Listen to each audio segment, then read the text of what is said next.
iPad 6th generation tahun 2018 ini di tahun 2023 masih disupport sama Apple sampai iPadOS terbaru yaitu iPadOS 17 walaupun dia chipsetnya sama kayak iPhone 7.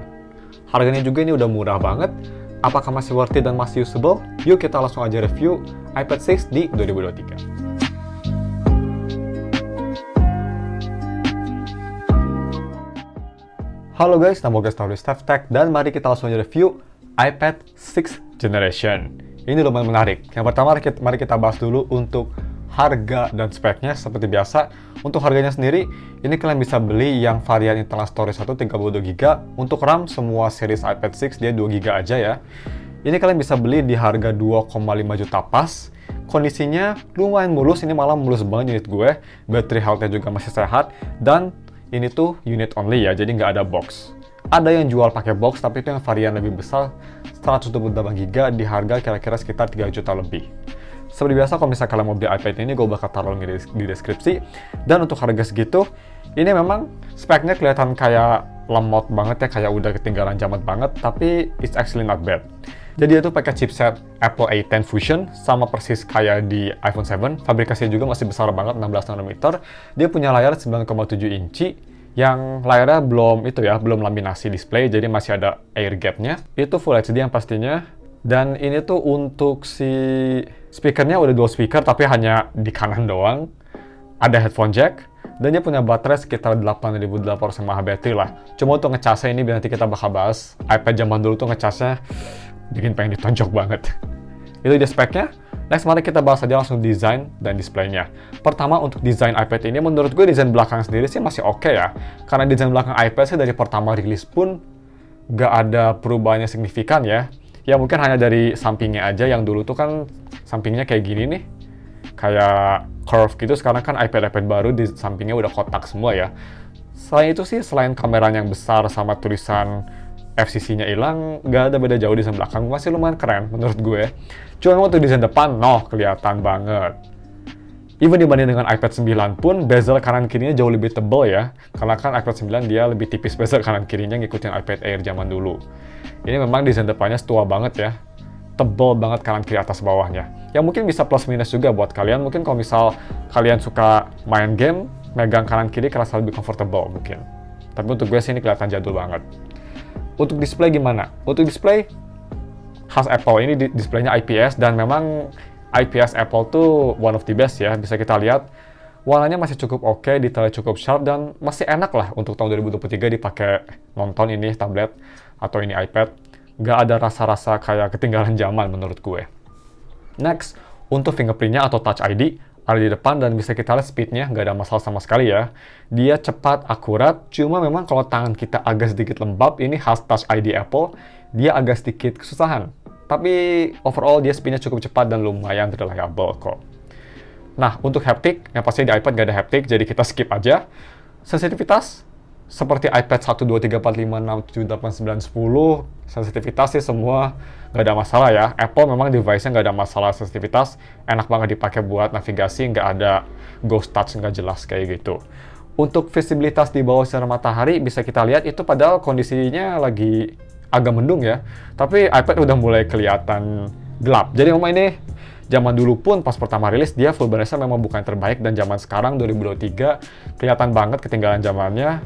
Kalau dipakai di luar, terutama kalau matahari terik, ini iPad gak bakal kelihatan sih menurut gue, sulit untuk dipakai. Tapi kalau misal gak ada matahari ya, cuma kayak berawan gitu cuacanya, masih lumayan sebelah walaupun tetap gelap. Next, kita bahas untuk audio quality-nya nih iPad ini. Apakah masih bertahan? Yang pastinya menurut gue masih bertahan, even lebih baik daripada iPad zaman sekarang. Ini masih ada headphone jack cuy. Very nice, dia posisinya di kiri atas. Dan kenapa gue suka headphone jack-nya iPad? Karena kualitas amplifier dan deck-nya menurut gue bagus banget. Kalau misalnya dibandingin sama HP normal, menurut gue iPad deck, bukan deck ya lebih tepatnya, amplifier lebih powerful. Gue tes seperti biasa pakai headphone, atau bukan headphone sih, IEM Truth Ear Zero Red, yang nggak terlalu berat, tapi dia punya sound signature yang lebih ke arah balance dengan sedikit warm, berkat tuningnya si Crinacle. Gua tes di iPad ini, di headphone jack-nya, volume sekitar 45% aja udah keras banget. Jadi memang ini amplifiernya bagus, dan overall kualitas deck-nya juga ini bagus banget loh. Dia masih bisa mempertahankan suara balance agak sedikit warmnya Truth is Zero, Red. Terus dia masih punya vokal yang jernih, bulat, dan yang gue suka dia separasi instrumennya kerasa sedikit lebih bagus daripada HP. Kalau misalnya dibanding sama 11 Pro, bukan 11 Pro, sorry, 14 Pro Max gue sih, ini lebih bagus ya rasanya, separasinya. Cuma memang untuk clarity masih lebih bagus di 14 Pro Max, karena memang dia juga lebih baru. Nah, untuk speakernya gimana?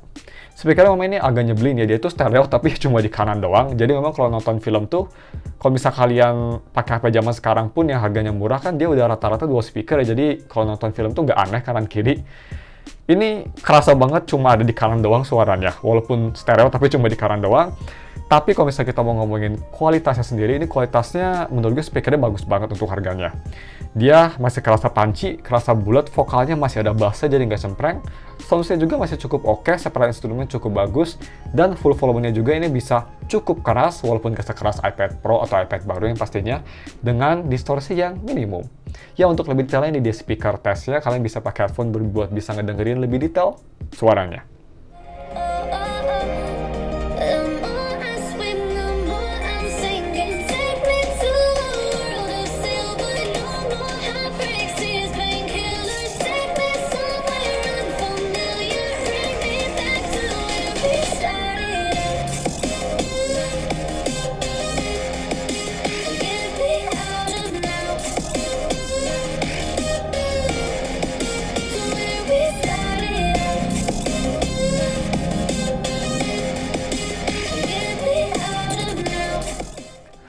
Oke, moving on ke aspek selanjutnya, ini kita skip aja ya, maksudnya cepet aja gitu, kameranya.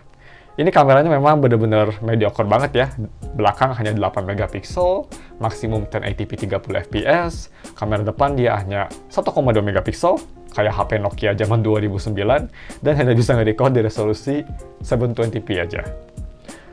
Kualitas fotonya gimana untuk kamera depan dan belakang? Untuk kamera belakang menurut gue bisa kita lihat, untuk iPad yang udah tua gini sih, ya masih oke, tapi memang kalian nggak bisa ekspektasi banyak ya. Ya at least dia masih bisa nangkep cukup bagus dan masih kelihatan lah. Masih kelihatan oke lah menurut gue. Selfie-nya gimana? Selfie-nya surprisingly, asalkan kalian nggak ngambil foto selfie di dalam ruangan yang cahayanya kurang, misal kalian ngambil di outdoor, bisa kita lihat cukup oke ya outdoor. Walaupun memang detailnya pretty much non-existent, tapi ya cukup acceptable. Even kalau misalnya kita foto di belakang sinar matahari pun bisa kita lihat masih bisa ngambil. Tapi ini kalau di dalam ruangan memang agak kurang bagus. Nanti kita bakal liatin juga videonya ya. Jadi ya, foto sih memang ini iPad sama video biasa aja. Ini kita bakal tes videonya, kamera belakang, di luar, dan untuk kamera depan di dalam. Ini simulasi kalau misalnya kalian mau pakai iPad ini buat zoom, kalian bisa nilai gimana kualitas kalau misal pakai kamera depan di dalam ruangan. Yang sebenarnya ruangan gue agak cukup terang, tapi ya kalian bisa lihat sendiri deh. Ini dia sampelnya. Oke guys, kita balik lagi ke zaman purba. Bisa kita lihat, even kalau di luar pun noise-nya kelihatan banget ya. Tapi yang bikin oke sih ini, mic-nya cukup bagus, tapi siapa sih yang mau nge-record pakai iPad atau tablet in general? Ya ini basicnya kayak gini lah. Ingetin gue sama HP zaman 2012-an ya. Langsung deh kita ke selfie kameranya deh. Oh, di dalam itu emang buruk juga, kita cek. Oke, so ini dia kalau misal kita front kameranya. Video, kalau misalkan mau video recording atau zoom di kamar kayak gini, banyak banget noise-nya. Oh my god, ini kayak TV zaman dulu, smooth-nya banyak banget. Jadi ya, kalau misalnya iPad mungkin masih lumayan bagus ya, mukanya masih kelihatan, tapi overall sih ini kayak webcam zaman webcam 200 ribuan yang bisa kalian cari di Tokopedia. Good enough lah. So itu dia sampelnya, banyak banget noise ya itu selfie-nya, tapi at least masih oke lah, masih kelihatan muka gue. Langsung aja kita moving on ke yang questionable, gaming performance-nya. Ini gaming performance-nya menurut gue dog shit di satu sisi, excellent di satu sisi. Kita bahas dog shit-nya dulu ya. Ini apa yang bikin gue bilang iPad ini dog shit. Kalau misal kalian main game medium atau berat, kalau misal kalian main game Honkai, atau misal kalian main game Honkai Impact, Honkai Star Rail, kalau Genshin, sayangnya gue nggak bisa install di sini karena keberatan, ini hanya 32 GB, gue hanya sanggup nge-install Honkai Star Rail. Dan bisa kita lihat tuh, Honkai Star Rail itu di settingan semuanya rata kiri sekalipun, Starternya banyak banget, dan gameplay memang sering banget nge-lag ya. FPS-nya juga itu kira-kira sekitar 20 ke bawah. Overall, maksain banget sih menurut gue kalau misalnya kalian beli iPad ini buat main game kayak Honkai Star Rail gitu. Mending jangan deh. Cepet panas juga ini iPad-nya kalau misalnya kalian main Honkai Star Rail. Dan overall, it's just not enjoyable experience menurut gue. Gak cuma itu juga, dia kadang-kadang suka bener-bener quit ya, kayak nge-exit aplikasi, cuma gue nggak bisa replikasiin di B-roll. Tapi gue pernah kayak gitu, nyebelin banget. Jadi untuk main game berat sih gue jujur gak rekomen ya. Tapi kalau misalnya main game enteng, atau yang perfect banget tablet ini menurut gue buat main game rhythm. Bisa kita lihat tuh, gue main Bandori, itu lagunya Sister Noise ya, difficulty 25. Cukup bagus, itu settingannya default. Jadi gue nggak otak-atik, itu kayaknya sekitar normal setting ya untuk grafik dan teman-temannya. Live 2D-nya gue matiin pastinya biar nggak berat, dan bisa kita lihat tuh. Bagus banget ya. Yang pastinya nggak ada lag sama sekali, very nice, berkat optimisasi iOS, khas banget, dan yang gue suka, nggak ada sensitivitas isu sama sekali. Sangat responsif, dan ini pretty much main di sini sama kayak main di iPad Air 5 menurut gue. Enak banget experience-nya. Mantap. Cuma memang mungkin kalau misalnya kalian pernah ngeliat gue nge-review iPad 5 dulu ya, ini sayang banget ya. Kita langsung aja moving on ke UI experience-nya. Ini memang technically iPad ini sudah disupport sampai iPad OS terbaru, iPad OS 17.0.2 pas gue nge-record video ini. Tapi yang bikin gue kesel, harusnya sih jangan disupport sampai segini. Karena bisa kita lihat tadi di gaming performance-nya aja, kerasa banget impact-nya. Memang di RAM hanya 2 GB, tapi kerasanya tuh, ya bisa kita lihat tuh. Nih gue liatin sekarang day to day-nya, gue buka YouTube, gue multitasking, itu rasanya tuh kayak, dia tuh kayak kayak kurang nafas gitu, kayak kejar-kejaran sama speednya. Jadi kayak gak konsisten, dan ya ini ngingetin gue sama kalau misalnya kalian mungkin masih hidup ya, atau udah lahir zaman iPhone 4, ini ngingetin gue sama iPhone 4 yang dipaksa support iOS 7. Mirip banget performance-nya, jadi dia tuh kayak navigasi aja kadang-kadang kalau misalnya kalian buru-buru dia agak sedikit nge-lag. Ini nge-lag-nya maksud gue bukan nge-lag Android, yang nge-lag untuk kelas iOS. Kalau untuk Android sih, tablet 2 jutaan menurut gue ini lebih smooth ya. Dibanding sama tablet Android yang harganya 2 jutaan sih menurut gue ini masih lebih smooth. Tapi untuk kelas iPad ini memang nge-lag kalau misal kita navigasi cepet, dan kalau multitasking atau launch aplikasi dia butuh mikir gitu, butuh kayak loading dulu. Ya udah kerasa umurnya lah menurut gue. Tapi untuk harganya sih masih acceptable menurut gue. Karena kalau misalnya dibanding sama kayak Redmi Pad gitu, sebenarnya nggak terlalu beda jauh speednya sih. Kalian di sini malah dapat iPad yang ada aspek-aspek bagus. Apa itu aspek bagusnya? Wi-Fi connection. Kalau misalnya kita ke speed test, dan kalian punya Wi-Fi yang kencang, kayak di rumah gue pakai Biznet, dan speednya tuh bisa sampai 200 MB per second ya. Kalau misalnya kita tes, ini antenanya karena dia X chipset flagship, jadi antenanya lumayan kencang, bisa kita lihat. Ya sekarang lagi jelek karena memang koneksi gue lagi jelek, tapi kemarin kalian bisa lihat pas gue unboxing iPad ini, dia bisa nyentuh sampai 200 yang lumayan insane. 50 aja menurut gue udah lumayan insane. Jadi ya speednya lumayan oke, dan dibanding sama Redmi Pad gitu yang pastinya build di tangan kerasa enak. Kelemahannya memang dia itu desainnya tua banget ya. Tapi ya untuk UI sendiri sih, overall menurut gue masih usable, masih enjoyable, masih oke, gak bikin gue frustasi. Cuma memang kalau misalnya dibandingin even sama kayak iPad 9, jauh lebih enak di iPad 9. Tapi harganya juga beda hampir 2 kali lipat ya. Oke, last but not least, sebelum kita masuk ke kelemahannya, battery-nya gimana? Battery life cukup oke untuk unit gue. Gue nonton YouTube sekitar 2-3 jam, masih sisa 80%, dan overall standby dan teman-teman gitu masih perfect banget iPad. Bisa sekitar 8 jam untuk pemakaian enteng. That's pretty good.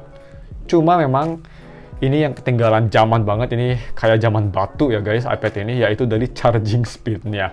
Oh my god guys. Charging speed-nya ini sampai 3 jam lebih pretty much, dari 0 sampai 100. Nyebelin sekali. So ya, cuma segitu aja, kita langsung ke kelemahannya. Kita bahas untuk kelemahannya. Kelemahan pertama yaitu dari baterainya, tadi gue bilang. Baterainya walaupun bagus, tapi ngecasnya nyebelin banget. Kelemahan kedua, desain depannya menurut gue udah lumayan tua. Kelemahan ketiga, maksain OS update menurut gue. iOS 17 bisa, tapi menurut gue ini iPad memang udah struggling banget di iPad OS 17, dan kayaknya nggak mungkin deh ini iPad disupport sampai iOS 18 atau iPad OS 18 karena udah struggling dia. Dan kelemahan ketiga ini dari speakernya. Speakernya gue dari dulu selalu benci speaker kayak gini. Kenapa dia nggak di kanan kiri aja ya, malah di kanan dua-duanya. Tapi ya itu hanya minor kecil sih. Overall kalau misal gue udah pakainya lama nggak bakal ngeganggu juga. Dan ya cuma segitu aja. Overall untuk konklusinya apakah iPad ini worth it? Menurut gue sih tergantung ya. Tergantung kalian butuh iPad ini buat apa. Kalau misalkan kalian butuh iPad ini buat kayak misal browsing, buka YouTube, atau ngetik script di Google Docs yang enteng-enteng gitu, ini iPad menurut gue bargain banget sih. Ya apapun yang cloud aja ya, yang butuh cloud, ini iPad enak banget. Cuma kalau misalkan kalian butuh iPad ini buat kayak misal sedikit main game, nge-store data, gak worth it. Even yang 128GB juga menurut gue waste of money, yang mendingan tambahin dikit aja buat iPad 9. Ini storage-nya kecil banget ya, 32GB, dan kerasa banget struggling. Cepet banget habisnya pastinya kalau misalkan mau pakai iPad ini buat iPad main ya. Kalau buat iPad secondary atau buat kayak MP3 dan teman-teman yang enteng-enteng, cloud usage ini oke banget. Jadi ya, seperti biasa guys, cuma segitu aja videonya. Kalau misalkan kalian mau beli iPad ini atau kalian ingin wallpaper yang ada di HP ini, gue udah taruh semua linknya ada di deskripsi. Thanks for watching. Kalau misalkan mau nge-review apalagi gue, iPad lainnya, atau mungkin iPhone jadul, apapun, bisa komen di bawah. Jangan lupa dan subscribe. Thanks for watching. Kita ketemu lagi minggu depan untuk video menarik lainnya. Bye.